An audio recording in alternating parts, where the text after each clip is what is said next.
যাদের মা বাবা জিন্দা আছে ভালো করে শুনে নাও, আল্লাহ বলছেন যে তুমি যদি তোমার মা বাবাকে একসাথে কিংবা কোনো একজনকে বৃদ্ধ বৃদ্ধা অবস্থায় পেয়ে যাও, তুমি মনে করবে আল্লাহ পাক তোমাকে সুযোগ দিয়েছেন।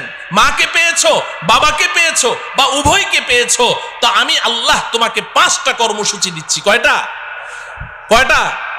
খুব মনে রাখেন, 5 কর্মসূচি আল্লাহ দিয়েছেন। 1 নাম্বার হলো ফালা তাকুল্লাহুমা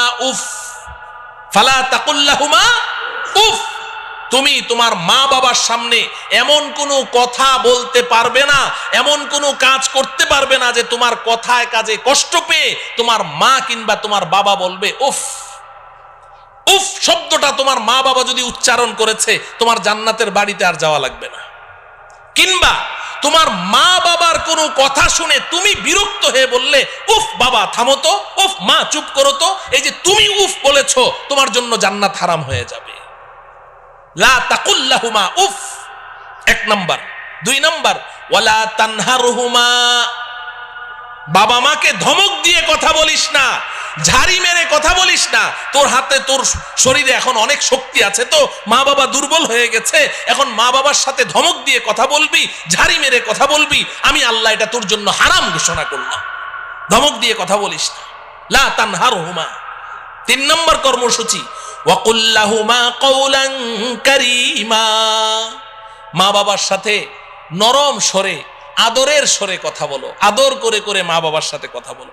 যখন মা বাবা বুড়া বুড়ি হয়ে যাবে, তো সে তোমার ছোট বাচ্চা, 3 বছর 4 বছরের বাচ্চার মতো হয়ে গেছে, তোমার 3 বছরের সন্তানটার সাথে বলো। তুমি যখন ঘর থেকে বের হও, তো বাচ্চাটাকে কোলে নিয়ে 2 গালে চুমু দিয়ে বলো আব্বু তোমার জন্য কি আনবো, মজা আনবো, তক্কেত আনবো, বিক্কু আনবো। কি ঢং করে করে তুমি কথা বলছো, তো তোমার বাচ্চাটার সাথে এত সুন্দর করে কথা বলো। মা বাবার সাথে কথা বলতে গেলে তখন তোমার মেজাজটা কেন খারাপ হয়ে যায়?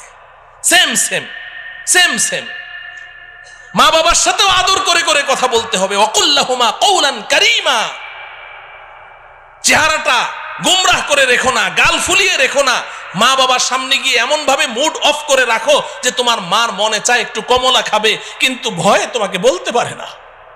তুমি এমন ভাব নিয়ে চলো যে বাবা আমি একটু কমলা খাবো, মনের কথাটা বলতে সাহস পায় না। তুমি এমন ভাব নিয়ে চলো না, ধরা খেয়ে যাবে, সমস্যায় পড়ে যাবে। ফ্রি হয়ে যাও মা বাবার সাথে, এমন ফ্রি হয়ে যাবে যে তাদের মনের মধ্যে যেই কথা আসবে সেটাই যেন অকপটে তোমাকে খুলে বলতে পারে, ভয় যেন না পায়। ওয়াকুল লাহুমা কওলান কারীমা। 4 নম্বর কর্মসূচি আল্লাহ দিচ্ছেন ওয়াখফিদ লাহুমা জানাহাজ যুল্লি মিনার রাহমা। এই যুবক, মা বাবার সামনে তোমার বিনয়ের 2টো ডানা বিছিয়ে দাও।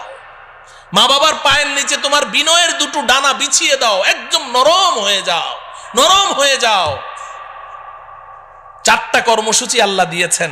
এইভাবে মা বাবাকে লালন পালন করো। এক সময় মা বাবা চলে যাবেন, তুমি ঋণ পরিশোধ করতে পারোনি, কোনোদিনও পারবে না। তোমার গায়ের চামড়া খুলে দাও, তাও ঋণ পরিশোধ হয়নি। মা বাবা তো চলে গেছেন, 4 কর্মসূচি তুমি পালন করেছো। এবার আমি আল্লাহ তোমাকে 5ম আরেকটা কর্মসূচি দিচ্ছি। ওয়াকুর রব্বিরহামহুমা ওয়াকুর রব্বিরহামহুমা কামা রব্বায়ানি সগীরা।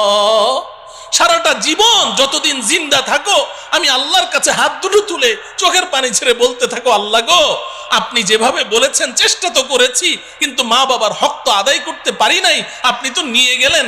আল্লাহ গো আমি যখন দুগ্ধপুষ্য শিশু ছিলাম, তখন আমার মা আমাকে যেভাবে আদর আহ্লাদ করে লালন পালন করেছেন, আমার বাবা যেভাবে আমাকে আদর সোহাগ করে লালন পালন করেছেন, আল্লাহ গো এখন তো আমার আব্বা আম্মা আপনার কাছে, আপনিও আমার আব্বা আম্মাকে ওইভাবে আদর সোহাগ করে লালন পালন